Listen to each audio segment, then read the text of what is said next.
Hola, ¿qué tal? A ver si me traen el pasador y ya estamos ready.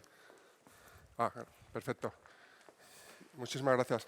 Nada, pues creo que tengo un keynote de 10 minutos. Yo quería daros una visión de cómo los viejos del lugar vemos la industria. Yo los viejos del lugar, porque yo antes venía a estas charlas siendo el chaval de la clase y 20 años más tarde, pues ahora soy de los viejos del lugar. Entonces esto te da una visión de hacia dónde puede ir todo esto. Hace un tiempo vino una presentación y llegaba con esta slide y lo que pasa es que llevaba la parte izquierda. Así estábamos hace un año. La industria estaba viviendo un momento complejo. Como veis ahí, los indicadores más relevantes de deal value, exit value y cierre de fondos está en una situación bastante compleja. De hecho, esta situación fue una situación sin precedentes y que a todo el mundo le ha hecho replantearse mucho las situaciones de la industria y sobre eso vamos a hablar bastante, porque este es parte del motivo por el que mucha gente, cuando hablas con KKR o con quien sea en sus centrales, se ha planteado que esta industria tiene que cambiar algunas cosas para ser más sostenible. Dicho esto, ahora estamos en la parte derecha. Ha habido un cambio de tendencia muy grande, como veis, todo en lugar de ser hacia abajo, ahora va para arriba, y eso también demuestra la fortaleza de la industria. Es cierto, esta industria, los que lleváis tiempo, es una industria que solo puede crecer. Es decir, es el mejor activo que se puede invertir dentro de tu asset allocation. Obviamente, tú no puedes decir voy a invertir el 100% de mi dinero en alternativos, pero la rentabilidad que te da la cartera pues es algo que es increíble. Yo llevo 20 años en esta industria y yo empecé hace 20 años levantando dinero por family offices por ahí pequeñitos y no sé qué, y el cambio que has visto en estos últimos 20 años es tremendo. El interés que hay ahora por todo el mundo en invertir en alternativos es muy relevante. Pero ahí el problema es, y esto hablo este activo tiene una gran ventaja que es la rentabilidad y tiene una desventaja que es la liquidez. Que esa desventaja es más importante cuanto más vas al retail y es menos importante cuanto más vas a instituciones. Yo ayer estaba con una institución muy relevante de este país y me decía, es que a nosotros la liquidez es un concepto que nos preocupa menos. Pero también es cierto que hay una parte muy relevante, que es el primer punto del que os voy a hablar, que está muy relacionado con lo que está pasando en el mercado de secundarios. La liquidez que están empezando a tener los inversores institucionales en el mercado de secundarios está haciendo que sea totalmente distinto.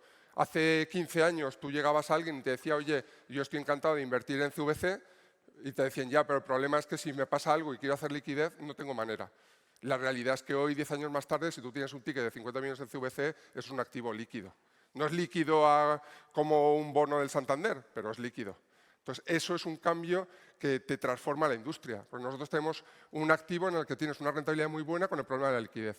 Si tienes una rentabilidad muy buena sin el problema de la liquidez, pues pasas a tener un activo que bate a casi todos los activos de la industria. Entonces, las 4 cosas de las que os quiero hablar es la parte de consolidación de mercados secundarios, toda la parte regulatoria, todo el mundo de digitalización y luego lo que son las nuevas fuentes de capital, que os lo ato con lo que os estaba diciendo, de que las gestoras cada vez más, las gestoras grandes, quieren diversificar sus fuentes de capital. Este es el primer concepto que me gustaría trasladar con vosotros. El cambio que está habiendo en la industria de intentar hacer que el activo sea líquido, esto tiene un impacto súper relevante. Porque si consiguiésemos tener un activo, el líquido, tendríamos lo mejor de los dos mundos. Y esto es lo que en el mercado de secundarios para inversión institucional ya sucede. Fijaos el nivel de fundraising que ha habido en el mercado secundario. En 2024 se levantaron 152 billones para secundarios. El otro día apareció una noticia de que el endowment de Harvard está vendiendo un paquete de sus posiciones en alternativos. Es decir, si tú tienes un activo que piensas que te da 15% de rentabilidad y que tienes una salida para hacerlo líquido, pues tienes un activo fantástico. Y esto es lo que se está demostrando con el crecimiento del mercado secundario. Todo lo que es, sobre todo las soluciones LP-led, incluso GP-led para toda la parte de dar liquidez a las participantes de los private equity, esto te está cambiando totalmente la industria. Y ahora vamos hacia una industria que si nos sentamos dentro de 10 años conseguiremos tener un activo con el nivel de rentabilidad que tenemos, pero con un nivel de liquidez mucho más alto. tanto para los tickets grandes con el mercado secundarios como para tickets pequeños habrá que ver soluciones tecnológicas, etcétera, para tenerlo. Segundo tema súper relevante es la regulación. Desde un punto de vista no solo a nivel español, pero ahí la CNMV es cierto que está empujando un montón. Se quiere que tanto las familias inviertan más en mercados alternativos, se quiere que el retail invierta más en mercados alternativos y para eso se está ayudando un montón regulatoriamente. Aquí os hablo mucho de toda la parte del apoyo del regulador, de los reguladores a nivel europeo y a nivel internacional, y eso, los que llevamos tiempo, hace 15 o 20 años, Private Equity era una cosa súper rara y ahora es una cosa que se está empujando un montón. Y dentro de eso hay una figura que ahora sabéis que está súper de moda, que son los fondos Evergreen. No me voy a meter mucho en los fondos Evergreen, no soy el mayor amante del tema, pero es cierto que es una propuesta de valor, tiene sus pros y sus cons y que te da la parte de liquidez de lo que hablaba antes. Lo que pasa es que la pregunta que hay con los Evergreen es, esta parte de liquidez, ¿cuánto me está restando de rentabilidad? Sabéis que los Evergreen, para dar esa liquidez, tienen que tener una parte sin invertir, te dan unas ventanas de liquidez y luego el tema tiene una parte que no tiene una programación de la inversión tan clara como un fondo cerrado.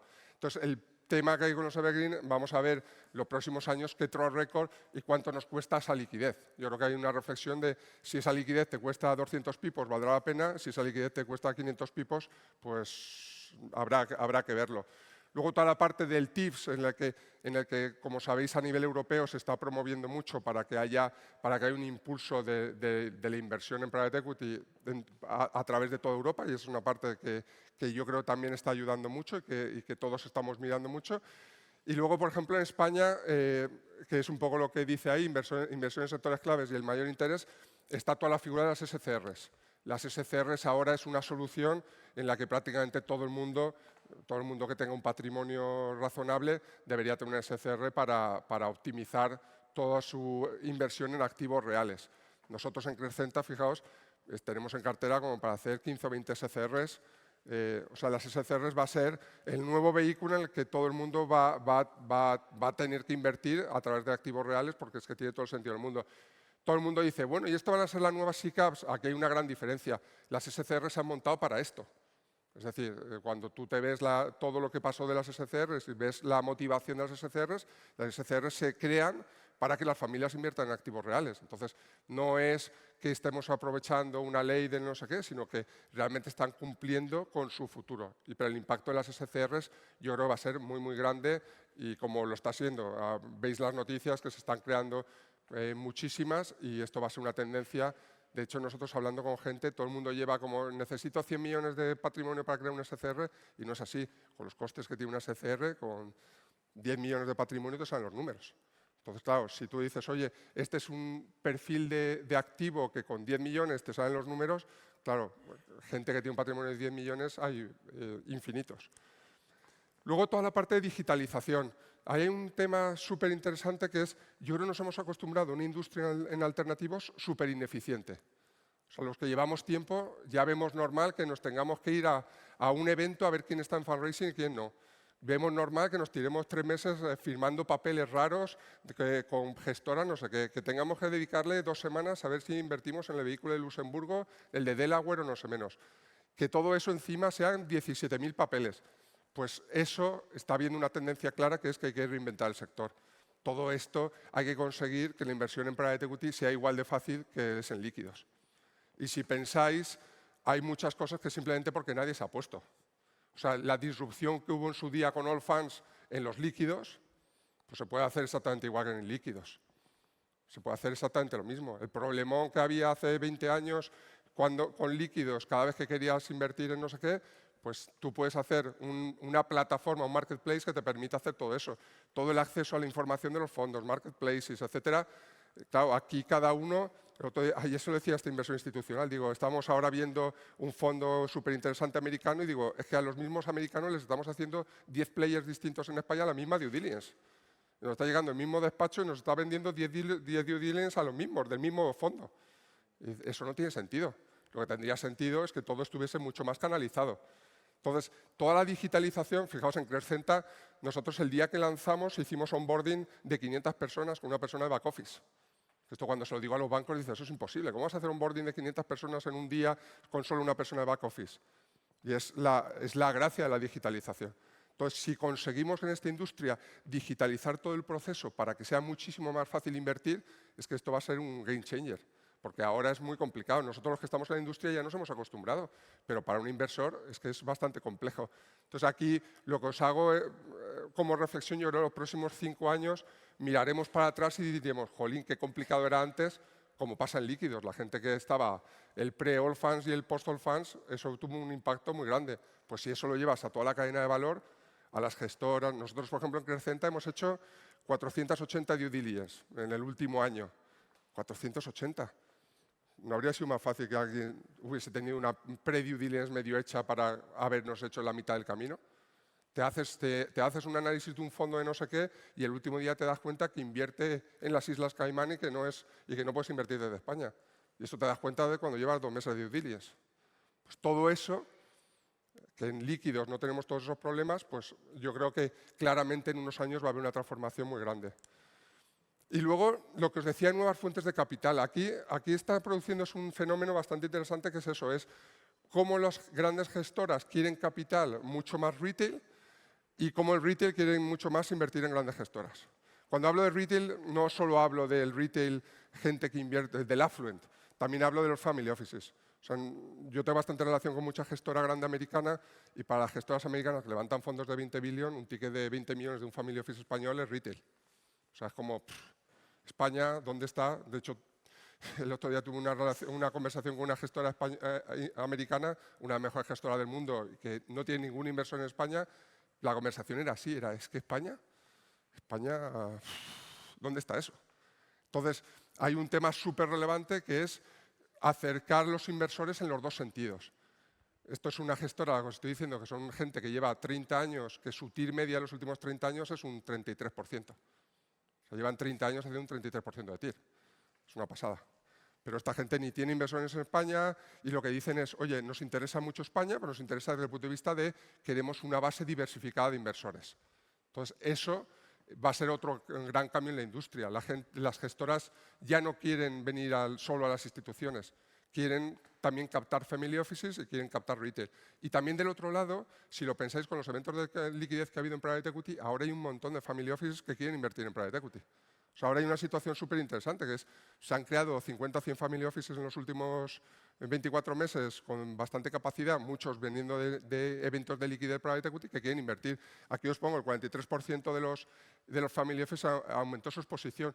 Yo en mi día a día lo que hablo con los family offices yo creo que es el 90%. O sea, es raro encontrarte con un family office en España que no te diga yo quiero invertir más en private equity, pero quiero encontrar la manera.